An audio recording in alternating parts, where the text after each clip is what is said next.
Welcome to Bisu, Bicara Seru, hosted by bestsocial.co.id. Here we will talk about travel and some other information related. With interesting guests, we will fulfill every curiosity for our listener. So stick around and enjoy our talks. Halo Sobat Backpackers, apa kabarnya? Siang hari ini kita di office kita nih, Backpackers, kedatangan tamu spesial. Dulu pernah bekerja sama saya, mantan bos saya sebenarnya. Dan abis itu kita terpisahkan oleh waktu. Nah, dan hari ini spesial karena aku pengen interview seorang yang sudah berpengalaman di bidang hospitality sendiri. Biasanya kan sama Bima. Nah, Bima di dalam, maksudnya aku pengen hari ini tuh spesial karena Ibu Chris udah tahu cerita dari aku sendiri, dari seorang graphic designer. Yep. Sampai sekarang aku bisa buat platform sendiri dan lain-lain. Mungkin langsung aja bisa perkenalkan Ibu Chris. Monggo. Oke, terima kasih atas waktunya Tien. Yeah. So the first of all, Tien itu adalah sudah kenal dengan saya sudah cukup lama. Mungkin kalau saya ingat saya 11 tahun yang lalu. Seperti yang sudah disampaikan, kita pernah menjadi satu tim di salah satu hotel bintang 5 di Denpasar. Yeah. Cuman setelah itu kita meniti karir masing-masing, sehingga kita tidak bertemu dan sekaranglah pertemuan kita saat ini. Oke, jadi nama saya adalah Bonaventura Kristiani, or you can call me Chris, begitu ya Pak Tien. Dan saya sudah cukup lama bekerja di hotel. Kalau ditanya masalah itu, kemudian udah berapa lama Bu? Dari tahun berapa? Ya, bekerja? Sejak saya kuliah lah, sejak saya lulus kuliah. Kebetulan saya mengambil kuliahnya adalah di tourism industry. Kemudian saya training pun juga sudah di hotel, waktu itu di Jakarta di Sahid, kemudian di Ambarukmo Hotel. Dan kemudian di Bali Beach Hotel itu saya training, karena pada saat itu kita belum ada training yang harus boleh ke Singapura, Malaysia, itu pada saat itu belum. Oke. Seperti itu. Ya, itu aja untuk awal saya mulai bekerja itu sekitar setelah lulus kuliah, mungkin ya kalau dihitung lebih dari 20 tahun ya. Dan saya start juga mulai dari awal, artinya dari staff. Ranking file, kemudian step by step menjadi junior manager, kemudian head manager, kemudian menjadi general manager. Itu melalui proses dan itu berproses supaya semuanya juga bisa menjadi suatu rangkaian yang bagus dan fondasinya juga cukup kuat. Saya rasa itu aja untuk pengalaman ya Bu ya, yang akhirnya menjadikan semuanya ini terjadi ya. Gitu. Yes. Banyak pengalaman, artinya experience itu adalah hal yang terpenting di dalam hidup. Jadi selalu belajarlah dari pengalaman, apalagi dalam mengambil suatu keputusan yang krusial, belajarlah dari pengalaman dan juga pertimbangan yang bijaksana. Benar. And balance, tidak berat sebelah ke kiri ataupun ke kanan. Oke. Nah, Ibu Chris selama menjadi general manager nih sekarang,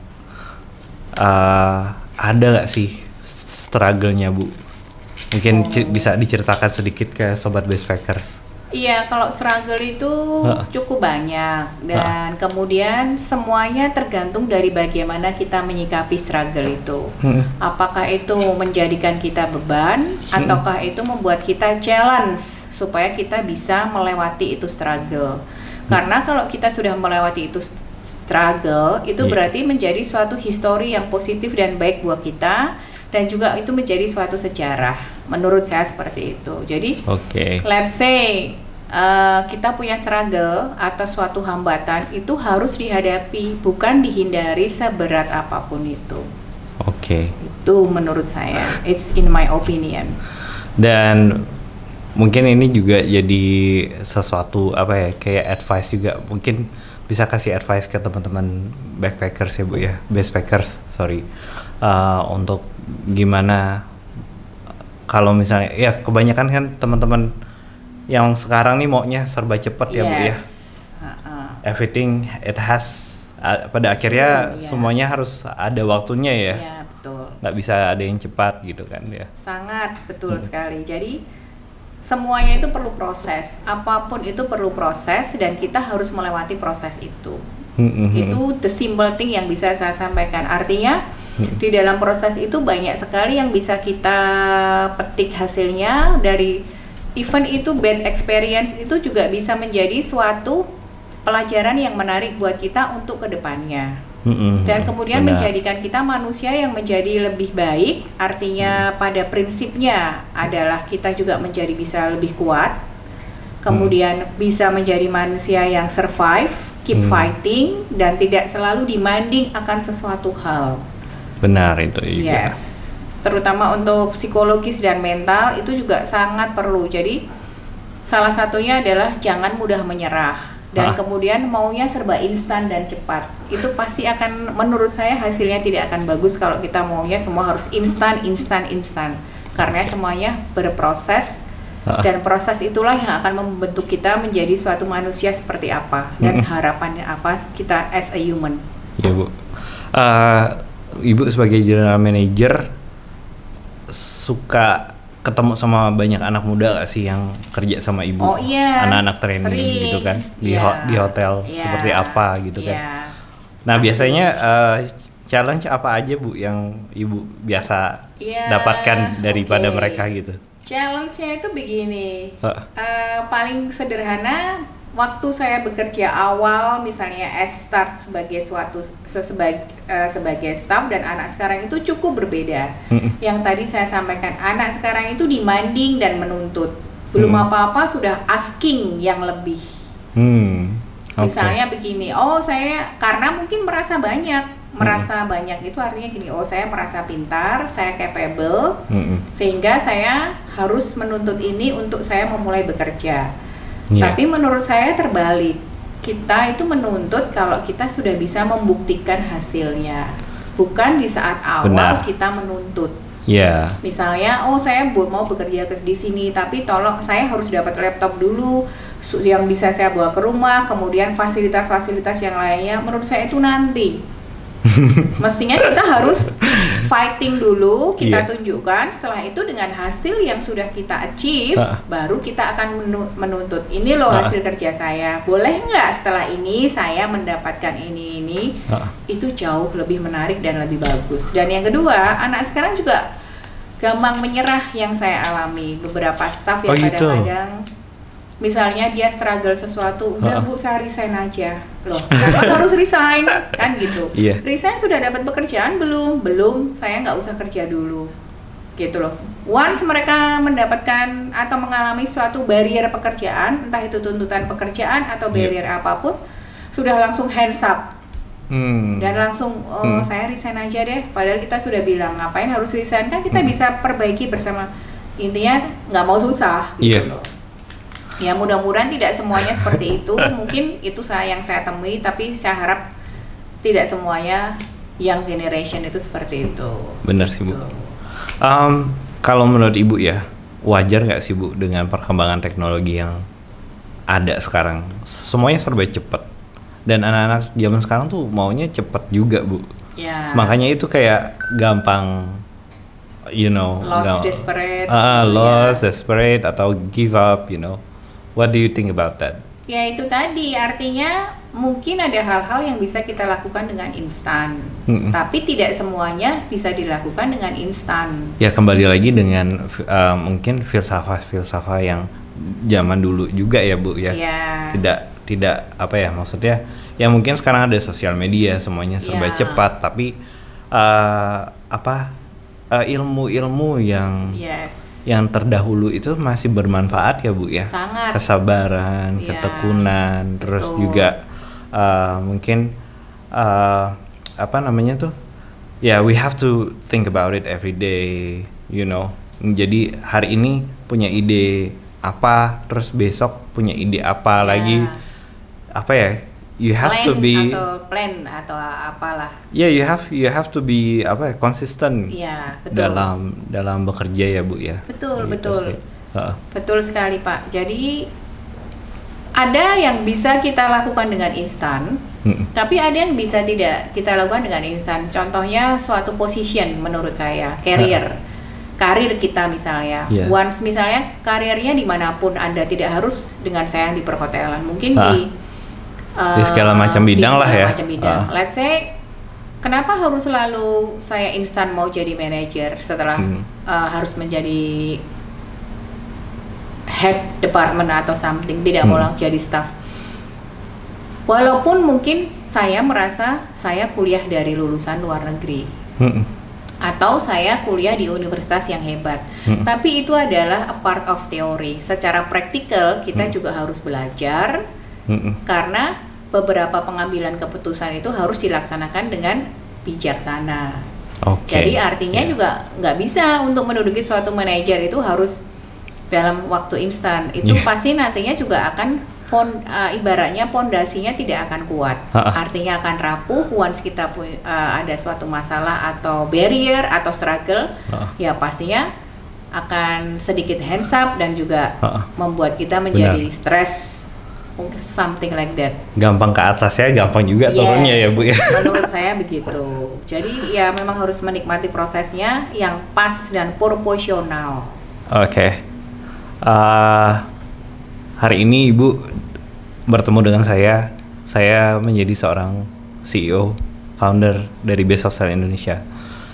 What do you think about the platform? About the platform of Best Hotels Indonesia. Best Hostel ya. Ya, jujur. Jadi ini kan mungkin market baru ya Bu ya, peluang baru. Biasanya orang melihat, aku mau nginep di villa atau nginepnya di hotel. Mindset orang tuh apa ya, harus di hotel, harus di villa, segala macam. Nah tapi yang saya buatkan ini kan tentang hostel ya Bu ya. Iya. Gitu. Ya, begini, saya juga tahu Best Hostel Indonesia juga dari Tien. Artinya setelah kita ketemu beberapa saat, menurut saya ini adalah suatu terobosan yang baru, karena yang saya tahu dari paparannya ini adalah Best Hotel itu adalah platform online untuk akomodasi, tapi khusus untuk guest house. Hostel. Khusus untuk hostel. Which is selama ini belum ada. Selama ini yang kita tahu platform untuk booking di suatu akomodasi itu kan pasti yang di otak kita itu akomodasi adalah hotel, villa, guest house. Nah, di sini adalah suatu challenge atau suatu kesempatan yang bukan mungkin menurut saya, itu juga suatu kesempatan yang bagus karena di sini mengkhususkan untuk hostel. Jadi secara otomatis nanti akan terbentuk marketnya sendiri, namanya juga hostel dengan biaya ekonomis. Berarti yang kita tuju adalah yang generasi milenial dan juga backpackers gitu loh. Dan kita ini baru berjalan 2019 Bu. Tapi platformnya sendiri, websitenya sendiri happen itu 2020 awal. Habis itu kita ngubah lagi sistemnya dari WordPress ke pakai sistem sendiri ya Bu ya. Itu challenge banget sih, apalagi di tengah COVID seperti ini. Ibu yakin nggak kalau misalnya nanti suatu saat Best Hostel akan bagus ke depannya dan dipercaya sama masyarakat Indonesia? Saya rasa potensinya cukup bagus dan sangat bagus yang seperti tadi saya sebutkan, karena ini baru satu-satunya yang ada. Gitu loh. Cuman memang karena ini produk baru, memang harus di branding. Harus di branding dulu ke masyarakat bahwa untuk kita traveling ke suatu tempat itu tidak perlu biaya yang mahal. Tidak terlepas dari biaya transportasi dan segala macam tapi yang spesifik di sini adalah kita berbicara akomodasi. Jadi Iya. let's say, aduh saya pengen ke Medan misalnya atau kemana. Secara tiket ke Medan aja udah mahal. Nah berarti compensate-nya apa? Bagaimana supaya kita mendapatkan akomodasi yang harganya ekonomis, pas di kantong, tapi juga tidak jelek, gitu loh. Jadi menurut saya cocok itu untuk ini ditekuni supaya suatu saat menjadi suatu brand yang besar. Wah, Menjadi makasih. brand yang besar dan yang penting selama 1 tahun ini bisa untuk promotion atau apa sehingga orang tahu. Let's say make it the people's think kalau saya mau nginep saya harus buka websitenya itu Best Hotels. Best Bukan platform online yang lainnya yang saya tidak perlu sebutkan tapi semuanya sudah tahu. Nah itu kan perlu kerja keras. Mungkin itu jadi suatu target tapi saya rasa itu akan berhasil. Saya yakin pasti Tian akan berhasil. Wah, terima kasih banyak Ibu. Baik, mungkin segitu aja untuk Sobat Backpacker untuk podcast hari ini. Terima kasih banyak Bu Kris. Thank you. Alright. Ya. See ya. Bye.